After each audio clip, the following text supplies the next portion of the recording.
Case wise जो है भेजी जाएंगी। हकीकत यह है कि आज की तारीख में सारी फाइलें उन तक जाती हैं और पहले भी अरविंद जी वो फाइलें साइन करते थे जो एलजी साहब के पास जाती थी और अब भी वही करेंगे, तो उसमें कुछ बदलाव नहीं हुआ।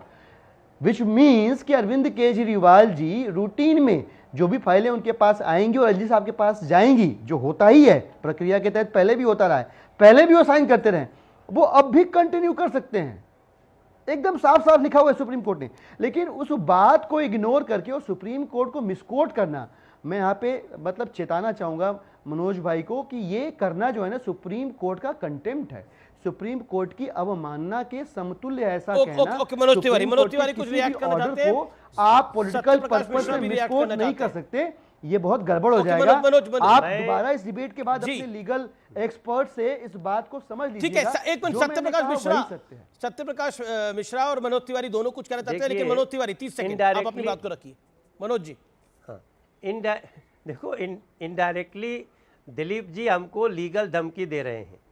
मैं पूरी जिम्मेदारी से ये बात कहता हूँ, पूरी जिम्मेदारी से, कि उन्होंने सचिवालय जाना और फाइल साइन करना, दोनों से माननीय सुप्रीम कोर्ट ने उनको मना किया है। और ये सिंपल सा सवाल है, जवाब दीजिए दिलीप भाई, अगर दिल्ली का दर्द होता अरविंद केजरीवाल जी को, तो वो जिस दिन जेल जा रहे थे, क्या उस दिन नैतिकता नहीं थी? क्या उस दिन दिल्ली का दर्द बड़ा नहीं था? क्या दिल्ली को 6 महीने ठप करने की क्या आवश्यकता थी?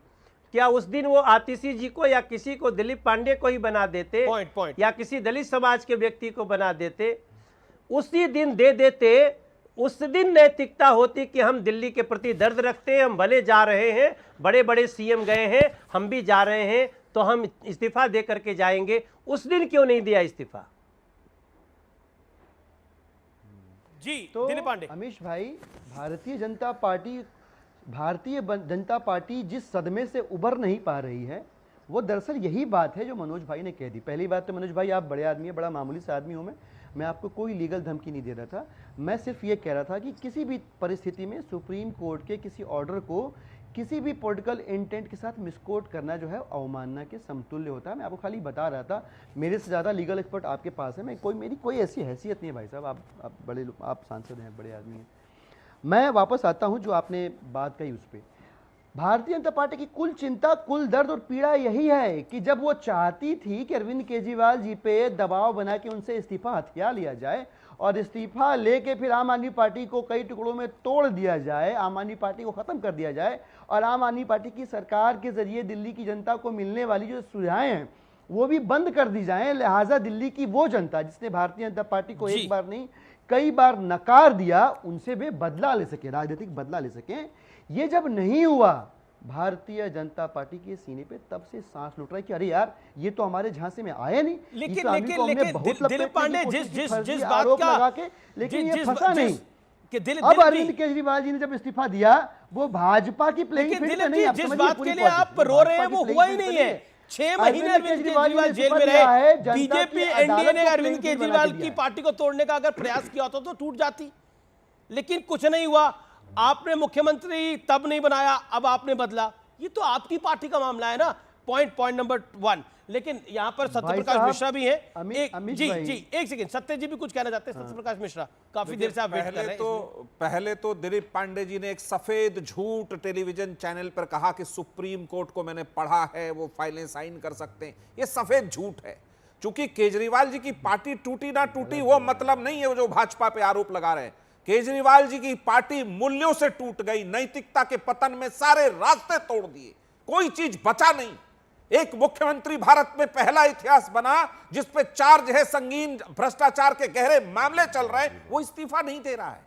जब उनके पास कोई रास्ता नहीं बचा तो अपने सबसे विश्वास पात्र, जिन्होंने स्वाति मालीवाल पर भद्दी भद्दी टिप्पणियां की थी जब उन पर हमला हुआ था, उसको मुख्यमंत्री के पद पर बिठा दिया।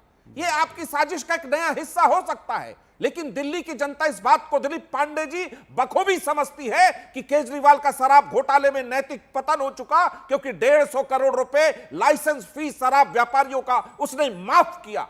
वो स्कूल का फी माफ नहीं कर रहे थे, वो दवाई का फी माफ नहीं कर रहे थे, वो शराब व्यापारियों के लाइसेंस भी माफ कर रहे थे, 30 करोड़ वापस किया। इस सारे कानून को धता बता के कहा तो आप किन मूल्यों की बात कर रहे हैं? आप टूट चुके हैं, आप टूटे हैं, आपने उन सपनों को तोड़ा है दिल्ली वालों का, जिन्होंने ईमानदारी की सत्ता दी थी। उन सपनों की हत्या की है जिसने आपको 67 सीट दिया था। लेकिन आपको शर्म नहीं आती? ये बात समझ में आता है। खड़ाऊ रख के सत्ता संभाली जाएगी। 10 सेकंड, देन दिलीप पांडे। खड़ाऊ रख के सत्ता संभाली जाएगी। ये बहुत, इसको घोर कलयुग कहेंगे। भरत ने खड़ाऊ राम का रखा था।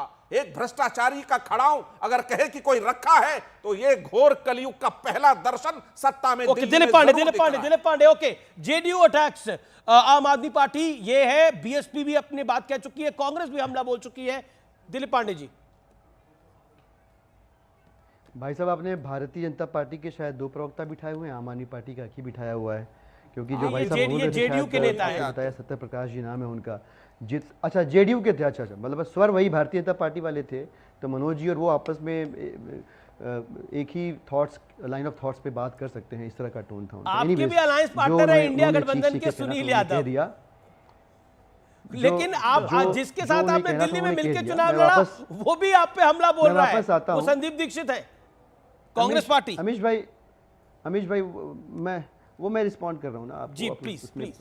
मैं रिस्पॉन्ड कर रहा हूँ उसमें। मैं ये कह रहा था, समझिए, भाई साहब को जो कहना था कह दिया। मैं ये कह रहा हूँ कि आज जो दिल्ली की परिस्थिति है, उस परिस्थिति को देखिए आप।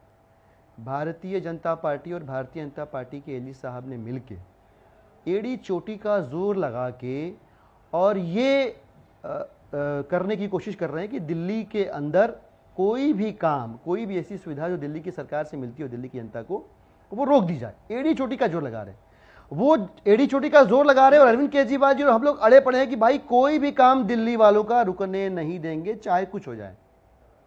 ये कॉन्फ्लिक्ट किस बात का है? कि दिल्ली की जनता की सेवा हो सके कि ना हो सके। भारतीय जनता पार्टी में पूछना चाहता हूं भारतीय जनता पार्टी के दोनों प्रवक्ताओं से, जो एक जेडीयू के हैं, कि भारतीय जनता पार्टी दिल्ली की जनता से इतनी नफरत क्यों करती है भाई?